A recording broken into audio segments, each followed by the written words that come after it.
This is a double blanks. One notable feature of Nigerian politics is the dash at which political actors switch dash from one political group to another. This is an easy one again if you pay attention. I've always said fill in the blanks, keep focusing on words before and after the blank. So, switch. I'm underlining words for you so you can figure out what you think can be the correct meaning. And I will also underline clue words from you, okay? Somebody is switching is a clue word from one political group to another. That's another clue phrase for you.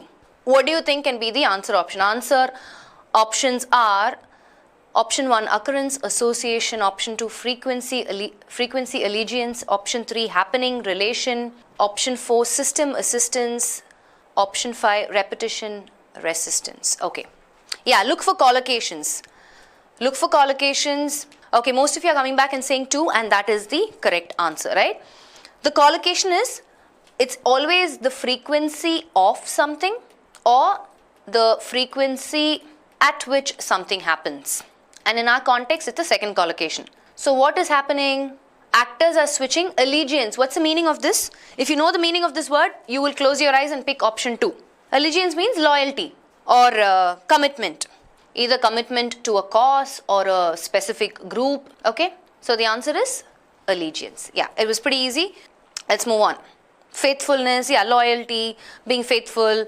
So basically one notable feature of Nigerian politics is the frequency at which political actors, so the number of times that these guys switch loyalty from one political group to another is very, very obvious. That's the notable feature, which is fill in the blanks.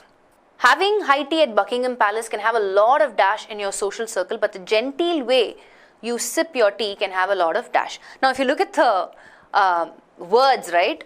Cachet, panache, myriad, novelty. I mean, these words are repeated. So, the words are, I have cachet, I have panache. Again, I have panache and cachet, just reversed. Then I have myriad and novelty. Again, I have novelty, myriad, myriad, panache. So, basically, there are 4 words. My only question is, the best thing to, I'm sure most of these words are new and unfamiliar words to you, right? You have no clue what these words are.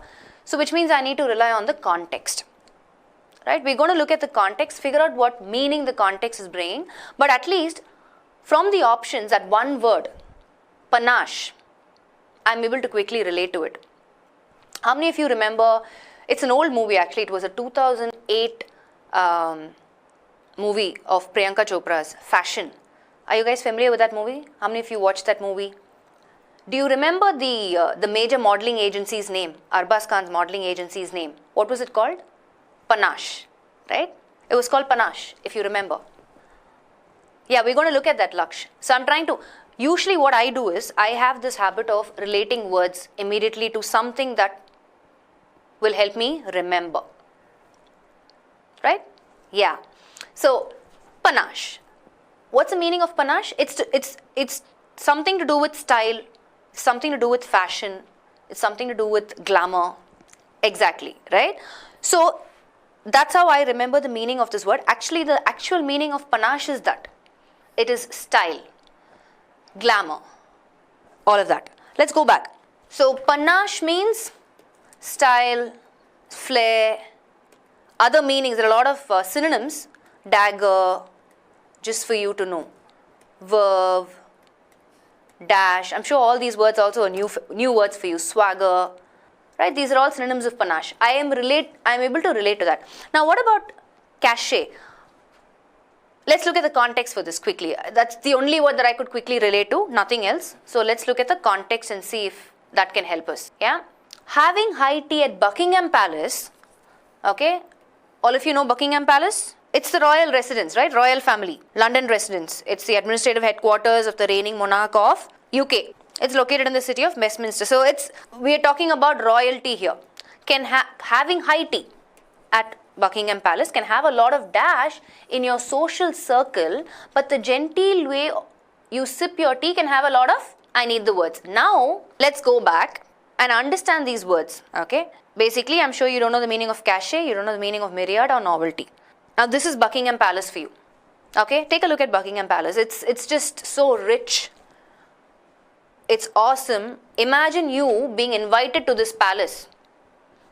to have tea. Like you'll be meeting all the top shots in the country, right?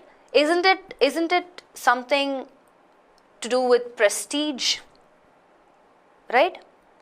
It's a prestigious thing, right? Something that you can be really proud of. Great prestige or appeal. It's like a mark of distinction. Imagine among your friends and your neighbors and everybody, they get to know that, hey, Ajit has been invited to have high tea at Buckingham Palace. Isn't that a prestigious thing? Right? So cachet actually means that. Cachet means great prestige or appeal. It's like a mark of distinction. Out of all the friends, only Ajit got invited. Or individuality. Right? You must have done something to catch the attention of the royalty. Or authenticity. An official seal as on a letter or document. An indication of approved or superior status. Now let's look at other words. So cachet, we have an idea. What about myriad and novelty? Now myriad, I want you to picture this, all these fishes in the sea, right? Whenever I'm referring to something called myriad, I'm talking about something that is innumerable. Or imagine stars in the sky, right? The countless, infinite number of stars in the sky. That you can refer to myriad. What about novelty? Novelty is nothing but, check out the lighter here. It's so unique, right? This lighter. Have you seen anybody using a lighter like this? I don't think so. So something very unique, right? So novelty is something unique, something fresh, something interesting. Yeah. Now you have an idea of all these words. So let's go back and look at our context. Having high tea. High tea means what? Somebody asks, what's high tea? Basically, it's, for the more privileged, the elite of the, it's just tea, right? It's called high tea only because they refer to it as that. And who are we talking about? The royal people, right? The privileged, the elite. It's basically afternoon tea. So usually along with that, you'll have some sort of snacks or savories or something served.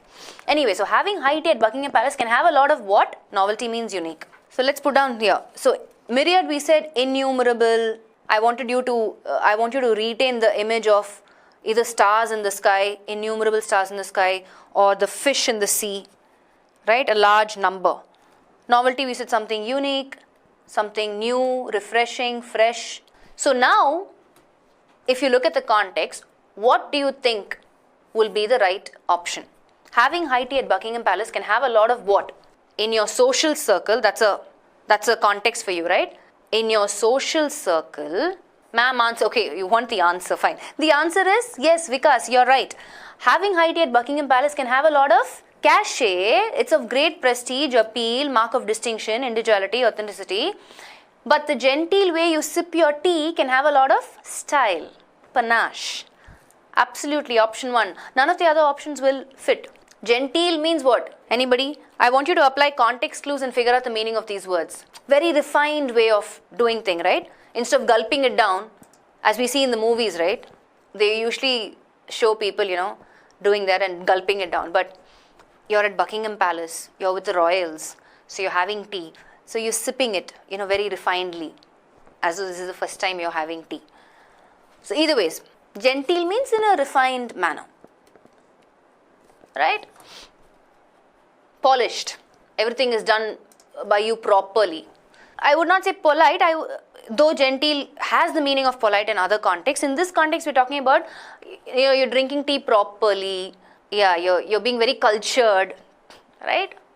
So those are the meanings in this context. Cultured, proper way of drinking it, not gulping it down, all those things. Yeah. Anyway, so we've arrived at the context, the answer. So usually the problem that a lot of us face for fill in the blanks with such level of complex words is only because we don't know the meaning of those words. So if you don't know the meaning of these words, skip it and move on, right? Because there's no way you'll get it right. I'm sure you've learnt all these words just now. Cachet and panache and novelty and myriad. I'm sure you've learnt these words right now, right? Which means you have no clue of these words. So if you have a context like this in the exam, the only best thing, the smart thing to do is to skip and move instead of getting the answer wrong. Because if you don't know the meaning, even if you look at the context, and all these words are new and unfamiliar words, you still will not be able to figure it out, right?